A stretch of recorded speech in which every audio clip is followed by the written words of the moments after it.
Job లేక ఇబ్బంది పడుతున్నారా? అయితే మెడికల్ కోడింగ్ మీకు మంచి ఆప్షన్. వెంటనే కాల్ చేసి కోర్సులో జాయిన్ అవ్వండి. నమస్కారం సార్. నమస్తే సార్, ప్రతి రిలేషన్షిప్లో భర్త నుంచి భార్య చాలామంది కూడా టైం గురించి గొడవలు జరిగిన సందర్భాలు కూడా మనం చూస్తూ ఉంటాం. భార్యకు భర్త సమయం ఇవ్వకపోవడం వల్ల తనలో ఏం మారుతుంది? ఇది సబ్జెక్టివ్ అన్నమాట. అంటే ఎంత టైం ఇస్తే సరిపోతుంది అన్నది ఎప్పుడు సబ్జెక్టివ్. నువ్వు రోజంతా కూర్చుంటే సమయం ఇచ్చినట్ట, 2 గంటలు ఇస్తే సమయం ఇచ్చినట్ట, 3 గంటలు ఇస్తే. సో ఆ డెఫినిషన్ రాక కన్ఫ్యూజ్ అవుతుంటారు చాలామంది. సో వెరీ ఇంపార్టెంట్, నాకు సమయం ఇవ్వాలి అంటే ఏంటి అన్నది క్లారిటీ తెచ్చుకోవాలి ప్రతి అమ్మాయి. ఒకవేళ ఎవరైనా హస్బెండ్ అట్లా సమయం ఇవ్వట్లేదు నాకు అనే ఫీలింగ్ కనుక అమ్మాయికి తెప్పిస్తే that will lead to so many problems. Number 1, ఈ రిలేషన్షిప్లో 2 టీములుగా విడిపోవడం జరుగుతుంది. అంటే నాకు సమయం ఇవ్వట్లేదు, ఇంకా ఏదో ఇంపార్టెంట్ అయ్యింది అనే ఒక పర్వ్యూ వస్తుంది. ఎప్పుడైతే ఈ పర్వ్యూ ఇట్లా స్టార్ట్ అవుతుందో అంటే దట్ నేను కాదు ఇంపార్టెంట్, ఆయనకు వర్కే ఇంపార్టెంట్, నేను కాదు ఇంపార్టెంట్, ఫ్యామిలీ ఇంపార్టెంట్ అయిపోయింది, వాళ్ళ ఫ్యామిలీ, అలా ఏదో ఒక డివిజన్ స్టార్ట్ అవుతుంది. ఎప్పుడైనా వైఫ్ అండ్ హస్బెండ్ మధ్యలో డివిజన్, మీరు నమ్మరు, మ్యారేజ్ అయ్యాక వాళ్ళిద్దరి మధ్యలోంచి కూడా వెళ్ళనివ్వరు ఎవరిని. Okay, that they should not be divided. ఇద్దరు కలిసి ఒకటిగా కట్టేస్తారు. అలాగా మనం కలిసి ఉండాలి అంటే మధ్యలోకి ఆ స్పేస్ని తీసేయకూడదు. సో ఇద్దరు కలవడానికి టైం చాలా చాలా ముఖ్యం. అది ఒక హస్బెండ్ యాజ్ ఎ రెస్పాన్సిబిలిటీగా, అది టీ టైం కావచ్చు, పొద్దున మార్నింగ్ లేచాక ఒక 10 నిమిషాలు యోగా కావచ్చు, వాళ్ళిద్దరూ కలిసి చేసుకునే ఒక సాయంత్రం పూట ఒక వాక్ కావచ్చు, ఏదైనా సరే ఒక సింగిల్ పాయింట్ ఆఫ్ టైమ్, ఇది నా భార్య టైము, ఇది నా ఫ్యామిలీ టైము అని డెడికేట్ చేయాల్సిందే. ఎందుకు చెప్తున్నానంటే ఒకవేళ అట్లా టైం డివిజన్ లేకపోతే అదొక హాలోనెస్ ఉండిపోతుంది భార్య మైండ్లో, దట్ నా హస్బెండ్ నాతో టైం స్పెండ్ చేయట్లేదు అని. కొంతవరకు ఫైనాన్షియల్ గొడవలో పడిపోయి, వాళ్ళ పర్సనల్ దాంట్లో పడిపోయి డైవర్ట్ అయిపోయినా కొన్ని రోజుల తర్వాత అయినా అది హాలోనెస్ మిగిలిపోతుంది. అరే నాకు కావాల్సిన టైం ఇవ్వట్లేదు, నేను షేర్ చేసుకునే టైం ఇవ్వట్లేదని. So time is directly proportional to sharing. పొద్దు నుంచి ఏం జరిగింది నీ లైఫ్లో, నువ్వు ఏం చేసావు ఇంట్లో, ఇంట్లోనేగా ఉన్నావని కాకుండా, ఆఫీస్కి వెళ్ళొచ్చావని కాకుండా, ఏం జరిగింది నీ లైఫ్లో, నేను లేని టైంలో నీ లైఫ్లో ఏం జరిగింది నాకు చెప్పు. Only just listen. నువ్వు సమయం ఇవ్వడము అంటే అర్థము వినడం. ఎంత వినగలిగితే, ఒక హస్బెండ్కి ఉండాల్సిన గ్రేట్ క్వాలిటీ వినాలి. నో వితౌట్ ఎనీ జడ్జ్మెంట్ వినాలి.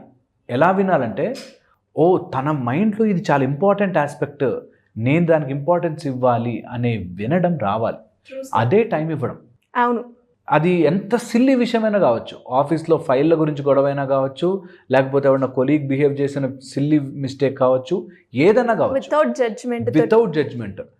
యాజ్ ఫార్ యాజ్ ఈ కలర్ డ్రెస్ బాగుందా అనే డిస్కషన్ కూడా నా భార్య మైండ్లో అది చాలా గొప్ప విషయం, నేను అది వింటాను అంతే అనేటట్టు ఉండాలి.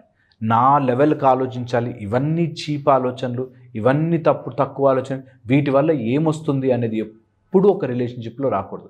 నేను ఎప్పుడు అంటే రిలేషన్షిప్లో బ్రెయిన్ వాడద్దు, హార్ట్ వాడాలి. బిజినెస్లో లేకపోతే డబ్బులు అలాంటి విషయాలు ఉంటే నువ్వు బ్రెయిన్ వాడు, హార్ట్ వాడద్దు.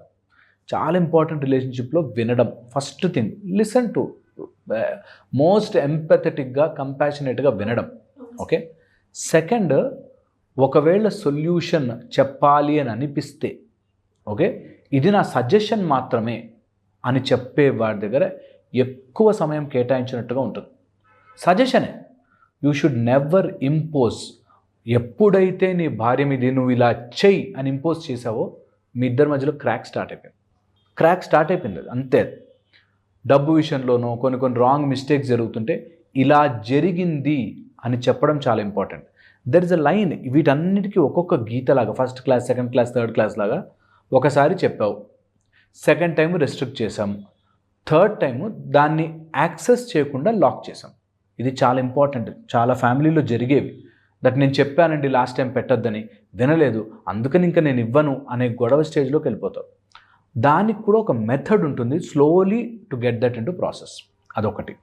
సమయం వినడం ఒకటి, తర్వాత ప్రాబ్లంకి సొల్యూషన్ చెప్పేటట్టయితే సజెషన్లా ఇవ్వడం ఒకటి.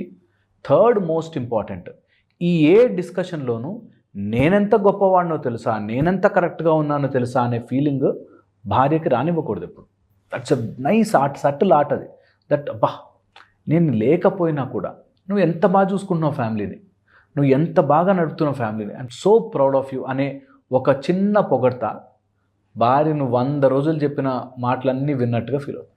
సో అది చాలా చాలా ఇంపార్టెంట్. ఒక భార్యకు ఆ పొజిషన్, రెస్పెక్ట్, దట్ మన ఫ్యామిలీ మొత్తాన్ని, లేకపోతే తను కూడా ఆఫీస్కి వెళ్ళి కష్టపడి రావడం ఈజ్ ఫర్ అస్, మనమిద్దరం ఒక టీం అనే ఫీలింగ్ని ఎప్పుడు అలా లైవ్గా ఉంచాలి.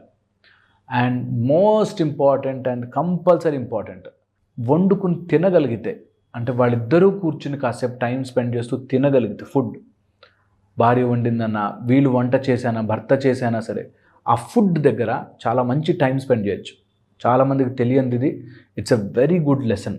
ఎవరికైనా సరే హెల్త్ దగ్గర, ఫుడ్ దగ్గర ఇద్దరు కలిసి స్పెండ్ చేస్తే తర్వాత హాస్పిటల్స్లో స్పెండ్ చేయాల్సిన అవసరం లేదు అంటారు.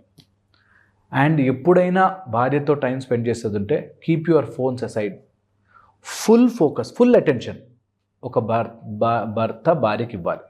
ఇవ్వకపోతేనే వాళ్ళు ఇదంతా కూడా నీకు స్ట్రైట్ ఫార్వర్డ్గా ఇది బ్యాడ్ అని చెప్పరు.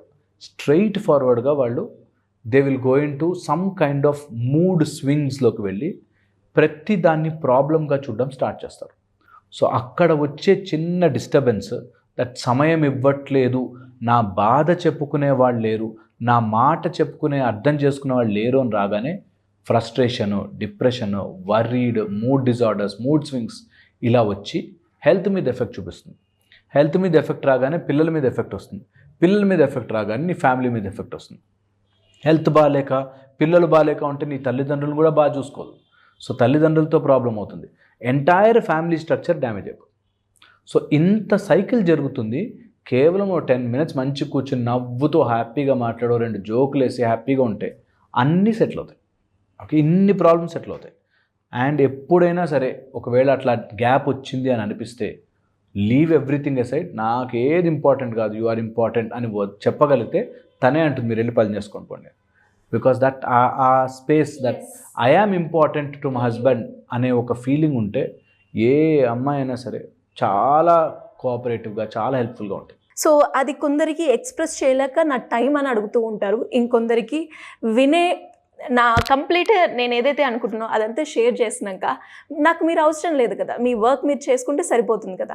ఎస్, అదే సార్ చాలా ఇంపార్టెంట్. అదే ఇలా వచ్చినప్పుడు కొన్ని మెకానికల్గా కంపల్సరీ వాళ్ళ ఫంక్షన్కి వెళ్ళాలి, కంపల్సరీ పిల్లలు స్కూల్కి వెళ్ళాలి, ఇట్లా ఏదో మొనాటనస్గా చేయొద్దు.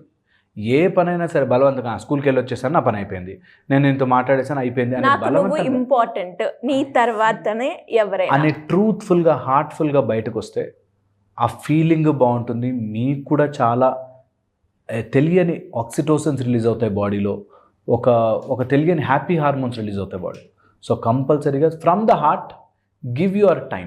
ట్రూ సార్, మీరు అన్నట్టుగానే ఈ వీడియోలో మొత్తంగా ఒక్క పాయింట్ టేక్ అవే చేసుకోవాలంటే ఇదొకటే, ఖచ్చితంగా నువ్వు నా లైఫ్కి ఎంటర్ అయ్యావు, నీ తర్వాతనే నాకు వేరే వాళ్ళు అన్న ఒక చిన్న అష్యూరిటీయో లేదంటే ఒక మాటనో ఒక సపోర్ట్ని ఇస్తే చాలు. ఆమె మీ దగ్గర నుంచి ఇంకేది ఎక్స్పెక్ట్ చేయదు నాకు తెలిసినంత వరకు. Thank you sir, thank you so much. Suman టీవీలో మీ పర్సనల్ అండ్ బిజినెస్ ప్రమోషన్స్ కోసం కింది నెంబర్కి కాంటాక్ట్ చేయండి.